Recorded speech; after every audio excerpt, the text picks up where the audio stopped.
మా మిద్దె తోటలో పండిన మామిడల్లంతోటి మామిడల్లం మెంతి బద్దలు ఊరగాయ చేశాను. ఇది ఏడాది పాటు నిలవ ఉంటుంది. అన్నంలోకి టిఫిన్లలోకి కూడా చాలా బాగుంటుంది.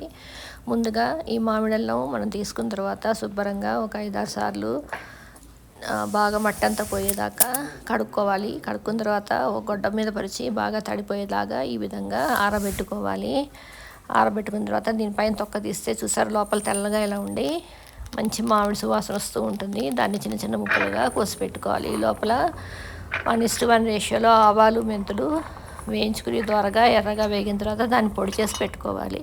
ఇప్పుడు ఈ ముక్కలు తరిగి పెట్టుకున్నాం కదా, వీటిని సన్నగా పరుచుకుని ఒక 2 ప్లేట్లలో ఎండలో పెట్టుకోవాలి. ఒక రోజల్లా పైన ఎండలో పెట్టుకున్న తర్వాత దీంతో పాటుగా ఒక 2 నిమ్మకాయలని రసం తీసుకుని దాంట్లో ఉప్పు తర్వాత పసుపు ఈ 2 వేసుకుని చిటికెడు వేసుకున్న తర్వాత దాన్ని కూడా సాయంత్రం దాకా ఎండలో పెట్టుకోవాలి. ఇప్పుడు ఈ ముక్కల్ని సాయంత్రం ఎండలోంచి తీసుకొచ్చేసిన తర్వాత కాసేపు ఆరనిచ్చి అప్పుడు వాటిని నూనెలో వేయించుకోవాలి. ఎక్కువసేపు వేగక్కర్లేదు, కొంచెం పచ్చివాసన పోయేదాకా వేస్తే సరిపోతుంది. ఇలా వేయించుకున్న తర్వాత కొంచెం ఎర్రబాగు తిరుగుతాయి ఇలాగా. అలా ఆవంగానే తీసేసి పక్కన పెట్టుకోవాలి. ఈ బాగా చల్లారిన తర్వాత ఇది 1.5 గ్లాస్ వచ్చింది నాకు ఈ ముక్కలు.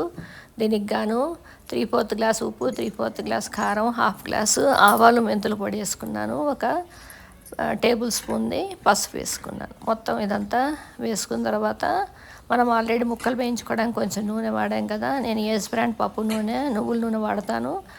ఇప్పుడు కొంచెం నూనె ఆల్రెడీ వేసుకున్నాము, ఇంకొంచెం నూనె పచ్చిది కొంచెం పోసుకోవాలన్నమాట. అదంతా వేసేసుకున్న తర్వాత చివరిగా ఇందులో మనం రసం తీసి పెట్టుకున్న నిమ్మకాయ రసం కూడా ఇందులో యాడ్ చేసుకోవాలి. ఇప్పుడు పైకి కింద కలిపి జాడీలో వేసి పెట్టేసేసుకుంటే మరుసటి రోజుకి ఇది బాగా ఊరి నూనె బయటికి తేలి చాలా ఫ్రెష్గా చాలా బాగుంటుంది. ఇది మర్నాటికల్లా తయారైపోతుంది. ఈ విధంగా మామిడల్లంతో వెరైటీ రెసిపీ ఊరగాయ ఏడాది పాటు నిలవ ఉండేది. మీరు ట్రై చేయండి, చాలా బాగుంటుంది అన్నంలోకి టిఫిన్స్లోకి కూడా. Thanks for watching.